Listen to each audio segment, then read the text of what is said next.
Le bonheur est né de l'altruisme, le malheur de l'égoïsme. Chacun pour soi, chacun son droit, telle est la devise de l'égoïsme. L'égoïsme est ennemi du bonheur. Il défend d'admirer et d'aimer. La bonté est une qualité que l'égoïsme ne connaît guère. Voici la pensée de plusieurs poètes à l'encontre de ce qu'est l'égoïsme.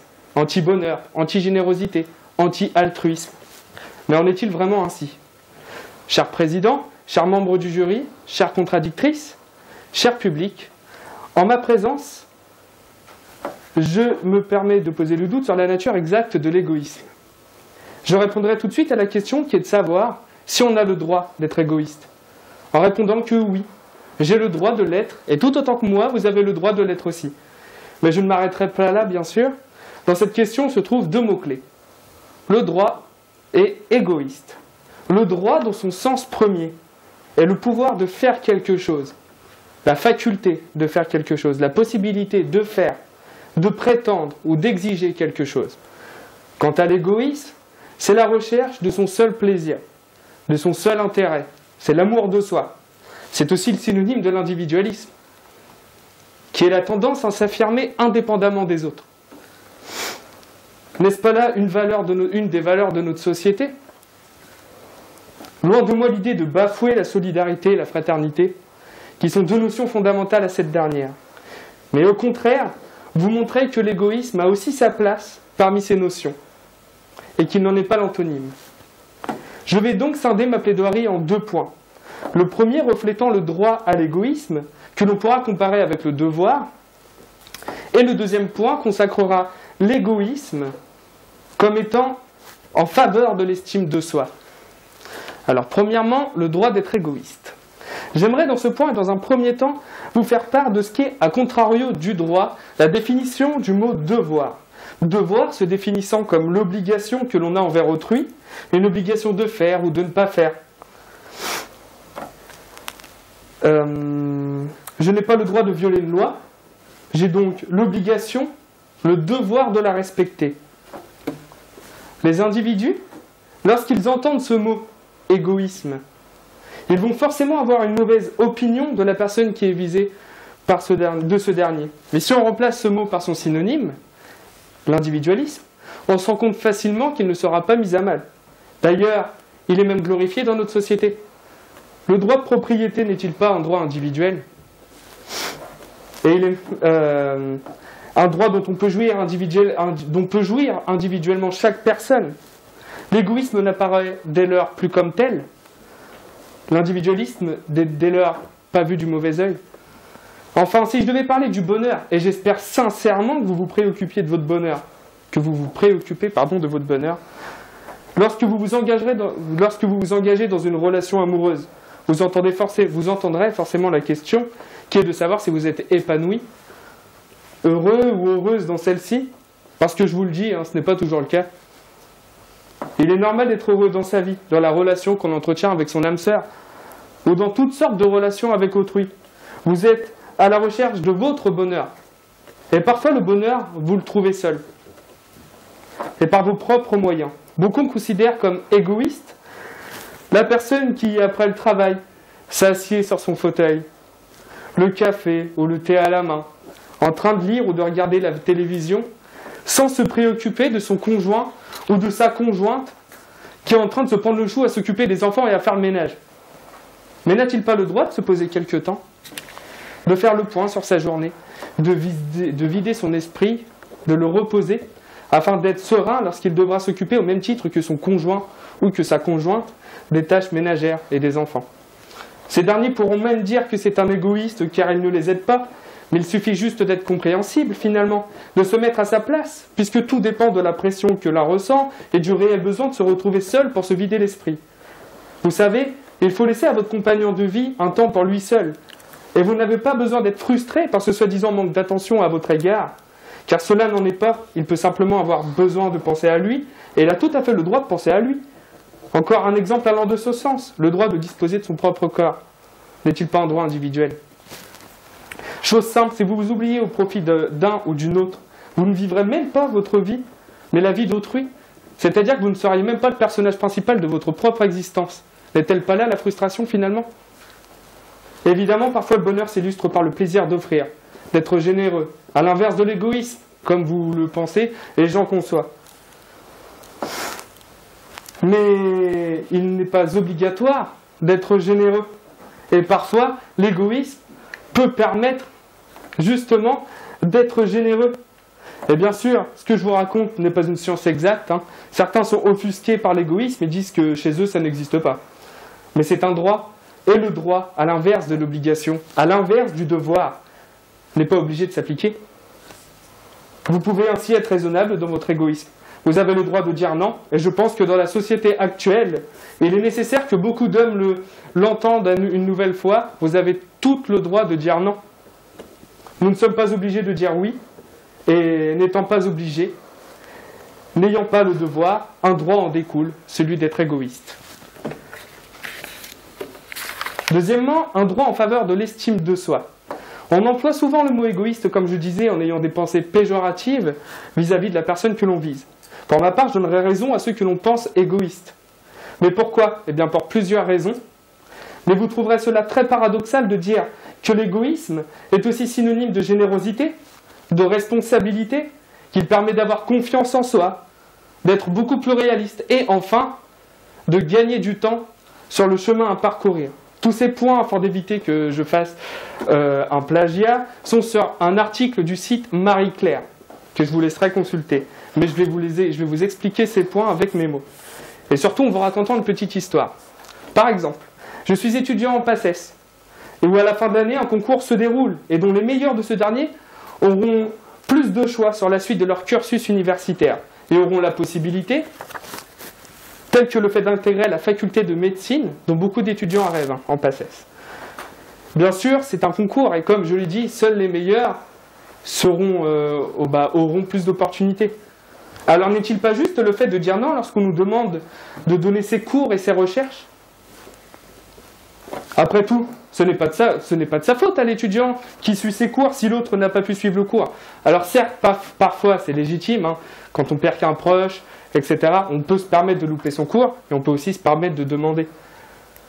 Mais si je vous disais que pendant que vous étiez en train de suivre tôt le matin vos cours, et que le soir, et jusqu'à tard le soir, bien sûr, vous étiez en train de faire des recherches sur ce fameux cours, moi j'étais tranquillement en train de me taper des madeleines à 10h du matin, ensuite je suis parti à la plage, et enfin, je suis allé me prendre pente sur pente avec un pote au bar le plus proche. Ne me dites pas que vous donneriez vos notes, le fruit de votre labeur à cette personne. Si vous le faites, soit vous avez de la générosité dans le cœur. Mais est-ce que cela permettra à notre étudiant de voir l'ampleur des responsabilités qu'engendrent ses études de médecine? Au contraire, il se reposera sur votre générosité et donc sur la facilité. Alors que vous n'avez pas ce privilège. Vous ne comptez que sur vous-même. Alors cet égoïsme, finalement, ne vous rendra que plus responsable. De plus, en ne vous fiant qu'à vous et à votre égoïsme, vous serez face à la réalité des choses. Puisque vous le saurez bien assez vite si vous n'avez pas le niveau pour intégrer la faculté de médecine. Et alors, vous prendrez le large, à la quête de nouveaux horizons. Et d'un coup d'un seul, la réalité des choses, due à votre égoïsme, devient un gagne-temps précieux sur la poursuite de votre cursus et de votre carrière. A contrario, prenez l'étudiant qui vous a demandé à chaque fois vos notes, notes qu'il n'a pas pris lui-même d'ailleurs. Celui-ci va s'appuyer sur votre générosité et votre bonté d'âme. Il ne va par conséquent ne pas prendre en compte la responsabilité qu'engendrent de telles études. Cela ne le mettra pas face à la réalité des choses, puisqu'il ne s'appuie que sur vous. Et de ce fait, il perd un temps fou à persister dans un milieu qui ne sera sûrement pas le sien. Mais ça, il ne s'en rendra compte que trop tard. Mais ce n'est pas une science exacte, comme j'avais dit. Certains y arrivent très bien avec les notes des autres. Je vous le dis haut et fort, il m'est arrivé parfois d'être comme cet étudiant. Et finalement, aurait-il des bagages solides pour partir en faculté de médecine? En ne choisissant que la facilité et n'ayant pas fait tout le travail qu'il aurait dû faire, il aura une base déséquilibrée et ne va pas survivre au rythme nécessaire. Et quand il verra ses notes aux examens dégringoler, il perdra forcément confiance en lui. Tandis que vous, de votre côté, les bons bagages en main, partirez confiants sur la route choisie. Et ceci peut même se jouer sur les relations humaines. Le fait de ne penser qu'à vous, de faire le point sur vous-même, vous fera gagner en confiance. Et en vous comprenant vous-même, finalement, vous serez plus en mesure de comprendre autrui, d'avoir de l'empathie pour autrui. Le fait de ne pas se reposer sur l'épaule d'un autre sans arrêt vous fera prendre conscience de la réalité des choses. Payer un loyer à la place des parents, faire un plein de courses avec tout l'argent qui entre dans ce champ. Vous devenez donc beaucoup plus responsable. Et tout ce vécu, finalement, vous fera gagner un temps précieux sur la suite de votre chemin. Et vous, comme moi, savions que le temps passe à une vitesse folle. Justement, il passe les 15h40. Je suis désolé, j'ai bientôt fini. D'ailleurs, l'inverse est aussi compréhensible. Imaginez que vos parents ne veulent pas vous prêter leur voiture à vous, et vous disent « Va t'acheter la tienne, chaque fois que tu prends quelque chose, tu n'y fais pas attention. » C'est entre autres la pensée que mes parents avaient à mon égard. Et j'aurais très bien pu penser que c'est égoïste de leur part. Mais finalement, je préfère leur dire merci. Grâce à ce pseudo-égoïsme, ils m'ont permis de ne compter que sur mon argent que j'ai économisé. Cela m'ayant permis d'être responsable, d'être face à la réalité des choses, d'avoir confiance en moi et à ma faculté de pouvoir être patient, trop patient. Et tout ceci, finalement, m'a permis de gagner du temps.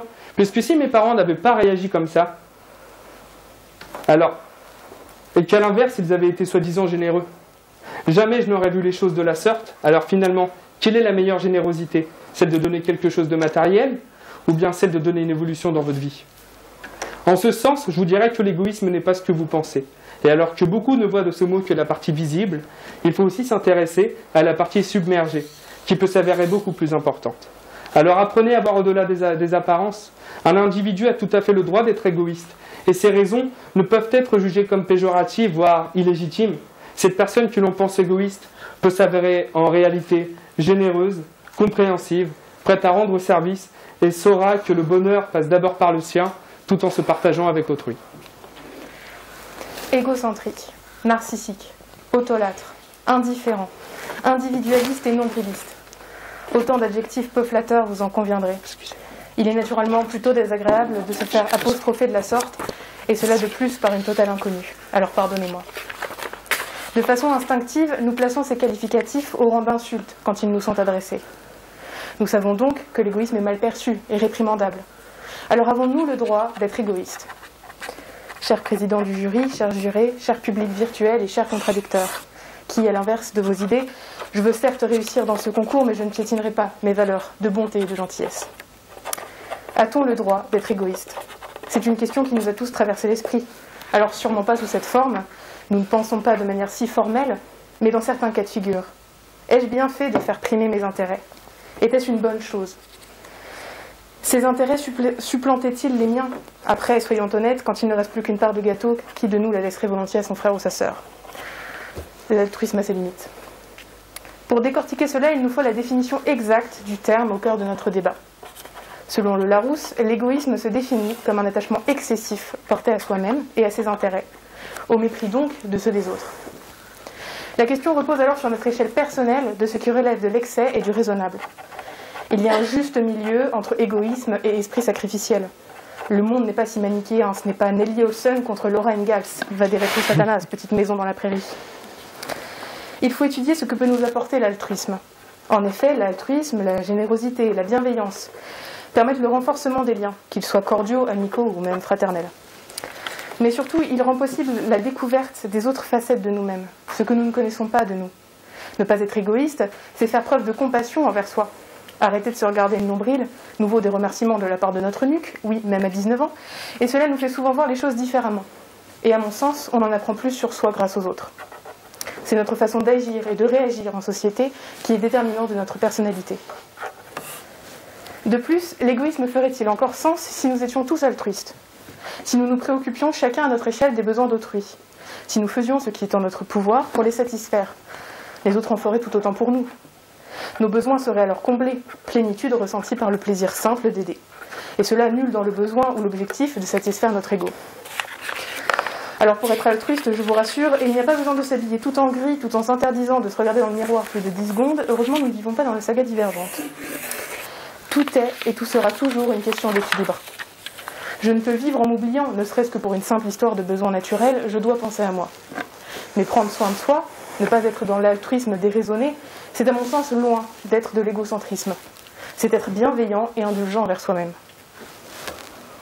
En 2017, une étude a été menée par des neurobiologistes sur 265 sujets chinois afin de déterminer s'il y avait des marqueurs cérébraux de l'égoïsme. Et la réponse est oui.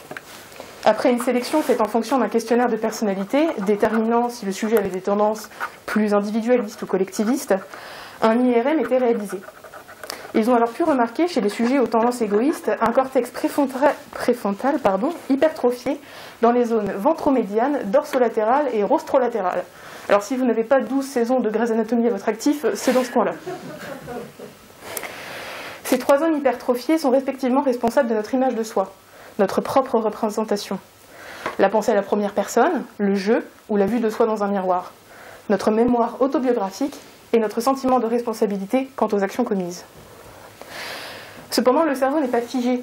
Il est possible de changer ce comportement et donc l'anatomie de notre cerveau en développant notre bienveillance et notre sens de la collectivité. Ce n'est pas une fatalité ou une finalité. Il est toujours possible, à la suite d'efforts, de s'améliorer. Et ne serait-ce pas un super pouvoir que de pouvoir changer la plasticité de notre cerveau en changeant simplement notre comportement et notre façon de penser. C'est encore une preuve de la force de la volonté. C'est aussi la preuve de l'impact de la société dans laquelle on évolue et de notre éducation. Celle-ci occupe un rôle prépondérant sur notre égoïsme. Il a été prouvé que les Américains étaient plus individualistes et que les populations asiatiques, et ce par des différences culturelles et politiques bien marquées. Tout ceci donne une explication à un potentiel égoïsme, mais ne le justifie pas pour autant. Penser aux autres, nous en sommes tous capables. Cela demande parfois plus d'efforts personnels, mais on en ressort grandi. Alors s'il me faut encore vous convaincre, prenons un exemple plus qu'actuel, une bonne pandémie. Certes, nous en avons tous marre d'entendre parler du Covid, j'en suis désolée, mais pour un sujet comme celui-ci, je pense qu'une pandémie est l'exemple le plus explicite. Dans une période aussi troublée et troublante, les instincts profonds des gens ressortent. La méfiance, l'individualisme. Après plus d'1 an dans cette situation partie pour encore durer, l'égoïsme de certains les pousse au refus du port du masque, au refus du respect des gestes barrières, et enfin au refus de vivre différemment, et socialement j'en conviens moins bien, dans le but de sauver des vies. Après tout, pourquoi suivre des restrictions quand on pense être à l'abri de toute forme grave du virus? Mais personne ne peut être sûr d'être épargné s'il vient à l'attraper. Alors si ces personnes ne voient le monde qu'à travers le prisme de leur nombril, dites-leur qu'à défaut de protéger les autres, qu'ils essayent au moins de se protéger eux-mêmes. Le droit d'être égoïste, beaucoup de personnes se l'accordent. Mais soyons bons, magnanimes, altruistes et bienveillants. Vous en apprendrez sûrement plus sur vous-même et vous deviendrez la meilleure version de vous-même. Et au contraire d'une dissertation de droit constitutionnel, je finirai par cette citation de Francis Blanche. Ce qui me révolte, l'égoïsme. Chez les autres, pas chez moi. Et le céleri. Chez moi, pas chez les autres. Alors déjà, j'aimerais reprendre un point. Vous avez dit que l'égoïsme existait lorsqu'un frère ne laissait pas le bout de gâteau à sa sœur, entre autres. Et encore une fois, dans ma plaidoirie, tout à l'heure, je disais que l'égoïsme est un droit et que du coup, on n'est pas obligé d'être égoïste, qu'on peut à certains moments l'être, et à d'autres moments ne pas l'être, qu'il y a une certaine raison dans tout ça. Alors certes, je préfère pas donner le gâteau à mon frère, je préfère le manger parce que j'ai faim, c'est tout. Mais je serais pas égoïste dans le sens où je serais pas capable de lui donner un rein. Ensuite, vous parlez de l'égoïsme en disant que c'est en étant altruiste qu'on se comprend mieux soi-même. Et là aussi, je suis pas d'accord parce que qui peut garantir que quelqu'un pensera à vous? Que ce soit même les parents. Juste quelque chose de bête, mais on est obligé quand même, dans le code civil, de donner des obligations aux parents par rapport à leurs enfants. Parce qu'on sait très bien qu'il y a des parents qui ne s'occuperaient pas de leurs enfants sinon, qui les renieraient. D'ailleurs, si je dois vous prendre quelques exemples sur les obligations qui vont pallier du coup cet égoïsme, on va parler des cotisations sociales par exemple, qui permettent à chacun de jouir de la gratuité de soins, d'avoir une retraite. Mais est-ce que c'est vraiment de l'égoïsme du coup? Parce que si les cotisations sociales n'étaient pas une obligation à chacun, est-ce que c'est vraiment de la générosité? Parce que si les cotisations sociales n'étaient pas une obligation à chacun, personne ne donnerait un seul écu à son prochain finalement. Et je peux même vous le parier ça. Et comme vous avez dit, L'égoïsme, finalement, ça découle de la nature. Sur ça, je suis d'accord avec vous. Et ce qui montre encore que c'est un droit, l'égoïsme. C'est un droit naturel. Avant le contrat social, n'était-il pas juste que le plus fort gagne sur le plus faible? Donc même dans la nature, avant même que l'homme décide de se mettre en société, l'égoïsme existait déjà en tant que droit. Alors, comment dire? Et vous parliez du coup du Covid, du coronavirus, en disant que les gens qui ne respectent pas les gestes barrières, qui ne mettent pas leur masque, oh, ils ne pensent qu'à eux, ils sont égoïstes. Oui, mais peut-être le jour où un de leurs proches attrapera le Covid, là ils s'en rendront compte, finalement. L'égoïsme, c'est l'amour de soi, c'est de se regarder soi-même. Si on se rend compte que finalement, nos parents ou nos frères et sœurs, ou même nous-mêmes attrapions ce virus, nous saurions pour la suite qu'il faut mettre le masque et respecter les gestes barrières. Alors dans ce cas, l'égoïsme ne fait qu'apprendre quelque chose à cause de la conséquence qu'est le virus. Et je resterai là. Alors justement, par rapport au coronavirus, la prise de conscience ne serait-elle pas trop tardive? Si nous avions tous besoin de voir quelqu'un de notre famille affecté, infecté et potentiellement mourant, ou même nous-mêmes, est-ce que notre égoïsme ne nous aurait pas fait perdre un temps précieux, ne serait-ce que dans notre société ou que pour nous, pour notre petit cercle, notre sphère? Vous parlez ensuite des frères et sœurs et de... Vous avez quand même comparé une part de gâteau à un rein. Après tout, pourquoi pas? Le deuxième, je ne mangerai pas. Mais si vous refusez de donner un rein à votre sœur ou à votre frère, ce n'est plus de l'égoïsme, c'est de la méchanceté, ou je ne sais pas comment qualifier ça, mais... Enfin, attendez, pardon.